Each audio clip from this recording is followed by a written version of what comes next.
آپ دیکھیں گے محرم میں سیاہ کپڑے پہن کے جلوس کے آگے اورنگزیب ٹس سے مس نہیں ہوا.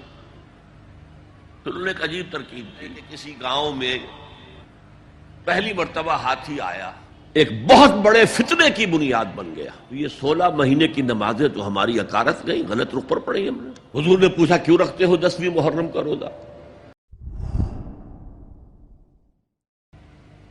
آپ نے بارہا سنا ہوگا گفتگو. بھائی اصل نیکی یہ ہے کہ کوئی کسی کو دھوکہ نہ دے، جھوٹ نہ بولے، وعدہ پورا کرے، اپنا فرض صحیح طور سے ادا کرے. کہیں ملازم ہے تو اپنے فرائض صحیح طور سے ادا کرے. باقی رہ گئی نماز روزہ، یہ تو انفرادی باتیں ہیں. یہ کوئی کرتا ہے تو اپنے لیے نہیں کرتا ہے تو کوئی بات نہیں. یہ دونوں ایک دوسرے کے بالکل برعکس تصورات ہیں. اور یہ ہمارے معاشرے میں جدید تعلیم یافتہ طبقات کا تصور نیکی اور ہمارے قدیم علماء اور ان کے زیر اثر جو عوام ہیں ان کے تصور نیکی میں یہ زمین و آسمان کا فرق ہے. آپ کو معلوم ہے کہ اپنی جسم فروش عورتیں جو ہیں وہ بھی نیکی کا کوئی نہ کوئی کام کرتی ہیں. آپ دیکھیں گے محرم میں سیاہ کپڑے پہن کے جلوس کے آگے آگے جا رہی ہیں، سبیلیں لگا رہی ہیں. مختلف مزاروں میں جب عرس ہوتا ہے وہاں جاتی ہیں، دھمال کھیلتی ہیں وہی سیاہ کپڑے پہن کے. وہ بھی اپنے آپ کو مطمئن کرتی ہیں. مشہور ہے ایک واقعہ شہنشاہ عالمگیر اورنگزیب کا. اس نے دلی میں گانے بجانے پر پابندی لگا دی. اب ظاہر بات ہے جن کا یہ پیشہ تھا ان کا دھندا ختم تو آمدنی ختم. لاکھ کوششیں کی لیکن اورنگزیب ٹس سے مس نہیں ہوا. پھر انہوں نے ایک عجیب ترکیب کی. وہ دریائے جمنا بالکل ساتھ بہتا تھا، یہ قلعہ اس شکل میں بنایا گیا تھا، اب تو ذرا فاصلے پر. تو ایک کشتی میں وہ جمع ہو گئے، سازندے بھی اور ساز بھی اور گاتے بجاتے ہوئے. انہیں معلوم تھا فلاں وقت جو ہے بادشاہ جھروکے میں بیٹھ کر دریا کی سیر کرتا ہے، وہاں سے گزرے اور ایک شعر گاتے ہوئے گزرے. در کوئے نیک نامی مارا گزر نہ دارند، گر تو نمی پسندی تقدیر قدارا. در کوئے نیک نامی، یہ نیکی جو ہے اس کے کوچے میں ہمارا گزر ہی نہیں ہے. در کوئے نیک نامی مارا گزر نہ دارند، یہ تو اللہ کی طرف سے فیصلہ ہے، اس کی مقرر کردہ تقدیر ہے. گر تو نمی پسندی تغییر کل قضارا، اگر تجھے پسند نہیں ہے تو تقدیر بدل دے. تو بادشاہ ہنس پڑا اور اس نے کہا کہ ٹھیک ہے بھائی، گانے بجانے کی حد تک تمہیں اجازت ہے. تو ہر ایک طبقے کا اپنا ایک تصور ہے نیکی کا. جیسے میں نے پہلے عرض کیا بڑے بڑے ڈاکو جو ہیں وہ اپنے علاقے کے بیواؤں یتیموں کی سرپرستی کرتے ہیں، ویسے نہایت درندگی، صفاقی، انسانی جان کی کوئی حیثیت ہی نہیں. تو نیکی اصل میں کس شے کا نام ہے، کون سی چڑیا کا نام ہے، نیکی حقیقت میں کیا ہے، وہ ہے اس آیت کا مضمون. میں مثال دیا کرتا ہوں، ایک عام قصہ ہے کہ کسی گاؤں میں پہلی مرتبہ ہاتھی آیا. اب وہاں نابینا لوگ جو تھے انہیں بھی پتہ چلا ایک عجیب جانور آیا ہے. وہ آئے اور کسی نے اس کی ٹانگ کو ٹٹولا. اس نے کہا ہاتھی ایک ستون کے مانند ہے. کسی کا اس کے کان کے اوپر ہاتھ پڑا، اس نے کہا چھاج کے مانند ہے وہ. کسی نے پیٹ کو ٹٹولا، بہت بڑا ڈھول ہے وہ. بالکل یہی معاملہ ہے نیکی کے تصور کے بارے میں. اڑائے کچھ ورق لالے نے، کچھ نرگس نے، کچھ گل نے. چمن میں ہر طرف بکھری ہوئی ہے داستان میری. کسی نے نیکی کا ایک حصہ لے لیا، کسی نے دوسرا لے لیا، کسی نے تیسرا لے لیا. وہ مکمل سراپا نیکی، حقیقی نیکی کس میں ہے، یہ ہے اس آیت کا مضمون. اب چوتھے نمبر پر یہ تمہیدی باتیں جو میں عرض کر رہا ہوں. اس آیت کا پس منظر کیا ہے جسے ہم کہتے ہیں شان نزول. کیا بحث چل رہی تھی جس میں ہدایت کے لیے یہ آیت نازل ہوئی؟ ذہن میں رکھیے کہ تحویل قبلہ اس آیت کا پس منظر ہے، شان نزول ہے۔ آپ کو معلوم ہے مکے میں جب تک حضور رہے، آپ جب نماز پڑھتے تھے تو آپ جنوبی جانب کھڑے ہوتے تھے، یعنی رکن یمانی اور وہ کونا کہ جس میں حجر اسود نصب ہے، ان دونوں کے درمیان کھڑے ہوئے کعبے کی طرف رخ کیا، تو اسی رخ پر بیت المقدس بھی ہے۔ اسے کہتے ہیں استقبال قبلتین، دونوں قبلوں کا بیک وقت استقبال ہو گیا، رخ ہو گیا دونوں طرف، خانہ کعبہ کے بھی اور بیت المقدس کے بھی۔ مدینے میں آ کر تو یہ ناممکن ہے۔ اب اگر کعبے کی طرف رخ کرو گے تو بیت المقدس کی طرف پشت ہو جائے گی، وہ شمال میں ہے، یہ جنوب میں ہے۔ اگر بیت المقدس کی طرف رخ کرو گے تو کعبے کی طرف پیٹھ ہوگی۔ لیکن آپ کو معلوم ہے کہ حضور نے 16 یا 17 مہینے مدینے آنے کے بعد بیت المقدس کی طرف رخ کر کے نماز پڑھی۔ اب ایک شکل تو یہ ہے کہ یہ حضور کا ذاتی اجتہاد ہو اور اس کو اللہ نے تسلیم کر لیا ہو کہ ٹھیک ہے، یہ بھی ممکن ہے۔ اسے تقریر کہتے ہیں اصطلاح میں۔ حدیث کس چیز کا نام ہے؟ حضور کا قول یا فعل یا تقریر۔ پہلی دونوں چیزیں تو آپ جانتے، قول اور فعل۔ یہ تقریر کیا ہے؟ حضور کے سامنے کوئی کام کیا گیا اور حضور نے نہیں روکا، تو امپلائڈ ہے اس کے اندر کہ یہ کام حرام نہیں ہے، حضور کے سامنے ہوا ہے، آپ نے روکا نہیں۔ تو اگر یہ ذاتی اجتہاد تھا تو تقریر ہو گئی اس کی اللہ کی طرف سے۔ لیکن زیادہ غالب پہلو یہ ہے کہ یہ اللہ کے حکم سے حضور نے کیا، اور یہ حکم وحی خفی کے ذریعے سے آیا، اس لیے کہ قرآن مجید میں اس کا ذکر نہیں ہے کہ اللہ نے حکم دیا ہو کہ اے محمد صلی اللہ علیہ وسلم اب آپ اور آپ کے ساتھی بیت المقدس کی طرف رخ کر کے نماز پڑھے، یہ نہیں ہے۔ تو یہ وحی خفی، وحی جلی، وحی خفی، دو قسم کی وحیاں حضور کو ہوتی تھی۔ نبی کے لیے تو وحی خفی بھی وحی جلی کے حق اسی کے حکم میں ہے، لیکن عام آدمی کا کوئی ولی اللہ بڑے سے بڑا ہو، اس کی بھی اس کا کشف، اس کا الہام حجت نہیں ہے دین میں۔ بہرحال یہ شاید حضور کو اللہ نے وحی خفی کے ذریعے حکم دیا۔ اس کا ایک بہت بڑا سیاسی فائدہ ہوا حضور کو، اور وہ یہ کہ مدینے میں آ کر آپ کا واسطہ پڑا یہودیوں سے۔ وہ بہت منظم تھے، تعلیم یافتہ تھے، بہت کلچرڈ تھے، ان کے ہاں فقہا تھے، ان کے ہاں مفتی لوگ موجود تھے۔ اگر فوری طور پر تصادم یہود کے ساتھ ہو جاتا تو حضور کے قدم مدینے میں جمنا آسان نہ ہوتا۔ یہ جب آپ نے بیت المقدس کی طرف رخ کر کے نماز پڑھی تو یہودیوں نے سمجھا چلو کوئی بات نہیں ہے، تو ہمارے کیمپ فالوورز ہیں، ہمارے قبلے کا رخ کر رہے ہیں، لہذا فوری طور پر ان کی طرف سے کوئی مخالفت وہ پیش نہیں آئی، اور اس 16 مہینے میں حضور کو اپنے قدم جمانے کا مدینہ منورہ میں پورا موقع مل گیا۔ بلکہ پہلے 6 مہینے اس میں جو ہے بہت ڈیسائسو ہیں، 3 کام آپ نے 6 مہینے میں کیے ہیں تو بالآخر بہت ہی زیادہ فیصلہ کن ثابت ہوا۔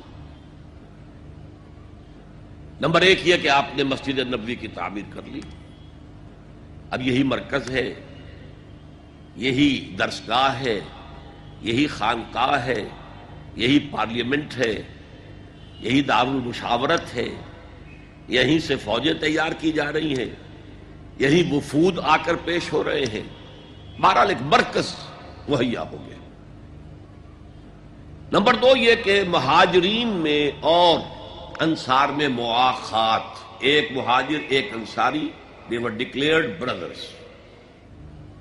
یہ تھی انٹیگریشن آف دی سوسائٹی۔ اور تیسرا کام آپ نے یہ کیا اسی دوران میں، جس کا تعلق اس حکمت عملی کے ساتھ بہت گہرا بن جاتا ہے، کہ یہود کو جکڑ لیا ایک معاہدے میں، میثاق مدینہ، کہ اگر مدینے پر کوئی باہر سے حملہ آور آیا تو ہم سب مل کر واحد امت کی حیثیت سے مدینے کا دفاع کریں گے۔ جوائنٹ ڈیفنس آف مدینہ کا پیکٹ ہو گیا، اور یہ چیز بھی حضور کی کامیابی میں بہت فیصلہ کن ثابت ہوئی۔ تو اس اعتبار سے یہ تحویل قبلہ جب پھر ہوئی ہے، اور میں نے جو کہا تھا کہ اللہ نے ہی کوئی حکم دیا تھا وحی خفی کے ذریعے، وہ اس سے ثابت ہوتا ہے کہ نہ صرف بہت سے مہاجرین پر یہ بات شاخ گزر رہی تھی، خود حضور پر بھی شاخ گزر رہی تھی کہ میں پیٹھ کیے ہوئے ہوں کعبے کی طرف۔ چنانچہ قرآن مجید میں یہ آیا ہے، قد نرا تقلب وجهك في السماء، اے نبی ہم آپ کے چہرے کا، نگاہوں کا آسمان کی طرف اٹھنا بار بار دیکھتے رہے۔ آپ منتظر تھے کہ وقت آئے، حکم آئے، وحی آئے اور میں رخ بدل دوں۔ وما جعلنا القبلة التي كنت عليها الا لنعلم من يتبع الرسول ممن ينقلب على عقبيه، یہ اللہ نے اپنی طرف منسوب کر دیا، اور ہم نے وہ قبلہ جس پر تم اب تک رہے ہو 16 مہینے 17 مہینے یہ مقرر کیا تھا تاکہ دیکھ لیں کہ کون ہے رسول کا اتباع کرنے والے اور کون ہے جو اپنے الٹے پاؤں پھر جانے والے۔ کیا مطلب ہے اس کا؟ مہاجرین مکے سے آئے تھے، ان کے دلوں میں عظمت جو ہے کعبے کی وہ پلی ہوئی تھی اندر ٹھوک ٹھوک کر۔ اب دیکھا اللہ نے حکم نہیں دیا وحی جلی کے ذریعے سے، یہ رسول کا حکم تھا۔ گویا کہ یہ ایک امتحان ہو گیا کہ کہیں تمہاری حمیت جاہلی، تمہاری محبت جو تمہیں کعبے سے ہے، وہ تمہیں اسلام سے پھیر تو نہیں دیتی؟ آیا تم رسول کے حکم کو مقدم رکھتے ہو اور اپنی کسی سابقہ حمیت، جسے حمیت جاہلی ہم کہہ دیں گے، اس کو مقدم رکھتے ہو؟ یہ ایک سخت امتحان تھا جس میں کہ اہل مکہ جو مہاجرین تھے وہ مبتلا کیے گئے، اور خاص طور پر یہ بات کہ رسول کا حکم ماننے کی تاکید، چاہے ابھی قرآن میں کوئی آیت نہیں آئی ہے، لیکن حقیقی مومن کے لیے رسول کا فرمانا بھی ایسے ہی ہے جیسے کہ اللہ کا فرمانا۔ اس کی تربیت بھی ہو گئی، لیکن یہ کہ اکثر کا معاملہ یہ تھا کہ یہ معاملہ شاخ گزر رہا تھا، یہاں تک کہ حضور کا معاملہ بھی تھا، قد نرا تقلب وجهك في السماء فلنولینک قبلۃ ترضاها، تو اے نبی ہم بدل دیں گے قبلہ وہ جو آپ کو پسند ہے۔ اب رخ کرو مسجد حرام کی طرف، فولوا وجوہکم شطر المسجد الحرام، اب اپنا رخ کر لو مسجد حرام کی طرف۔ چنانچہ مدینے میں ایک مسجد القبلتین ہے، جو حضرات گئے ہیں زیارت کرتے ہیں انہوں نے زیارت کی ہوگی۔ حضور مدینے سے باہر ایک قبیلے کی جگہ تھی، وہ وہاں گئے ہوئے تھے، کوئی دعوت طعام تھی، دوپہر کا کھانا تھا، اسی وقت ظہر کا وقت ہو گیا۔ حضور نے جماعت کھڑی کی اور قبلہ جو ہے بیت المقدس، اسی نماز کے دوران یہ آیات وحی نازل ہو گئی، آپ نے فوراً رخ بدلا اور پوری جماعت نے رخ بدل لیا، اور اسی لیے اس مسجد میں 2 قبلے ہیں، 2 محرابیں ہیں، ایک شمال کی جانب بیت المقدس کی جانب، دوسری جنوب کی جانب یعنی مکہ مکرمہ کی جانب۔ اب یہ تحویل قبلہ جو ہے یہ ہے بات اصل میں سمجھنے کی، ایک بہت بڑے فتنے کی بنیاد بن گیا۔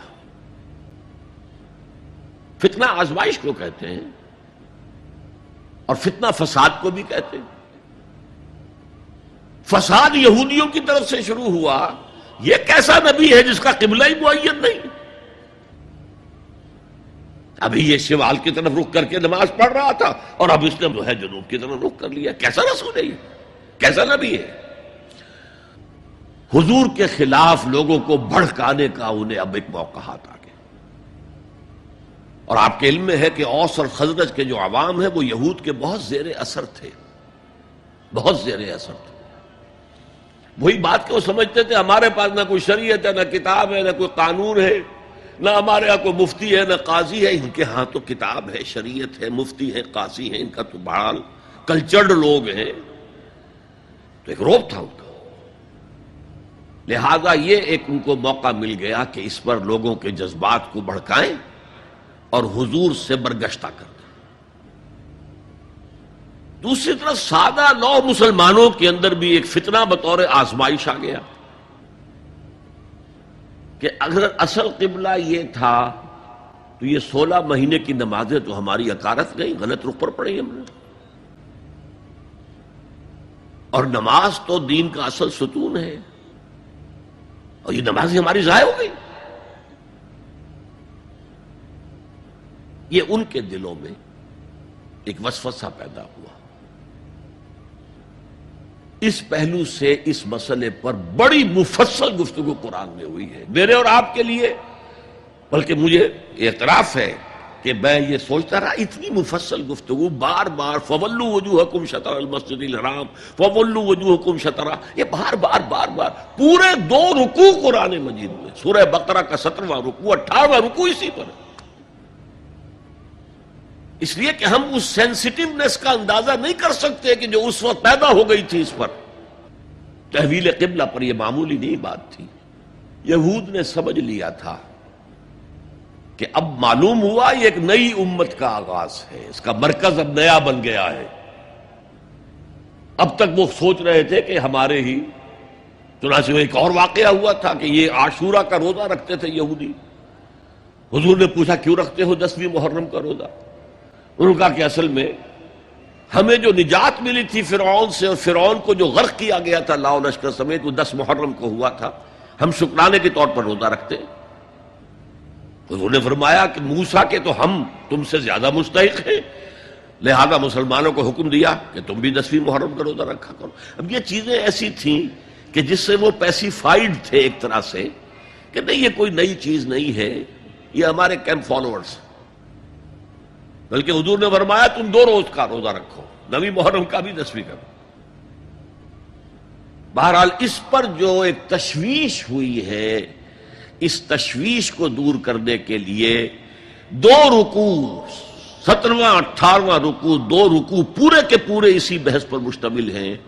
اور اس کے علاوہ اب میں مثال دوں کہ میرا ایک ہاتھ یوں ہے، ایک ہاتھ یوں ہے، بیچ میں میرا جسم ہے.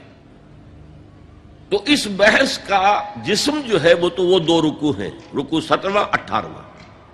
لیکن ادھر دور پہلے ایک آیت آ گئی تھی جس نے زمین ہموار کی. للہ المشرق والمغرب فینما تولوا فثم وجہ اللہ. 2 رکوع پہلے. مشرق و مغرب سب اللہ کے ہیں، جدھر بھی رخ کرو اللہ کا رخ ہے.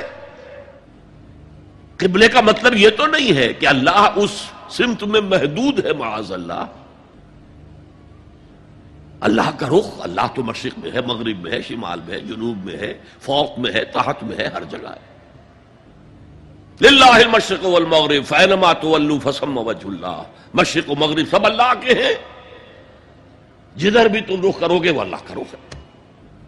یہ ایک تمہید ہو گئی تھی. اس کے بعد ویسے وہاں جا کر عجیب سا محسوس ہوتا ہے کہ یہاں تو کوئی سیاق و سباق تو تھا نہیں.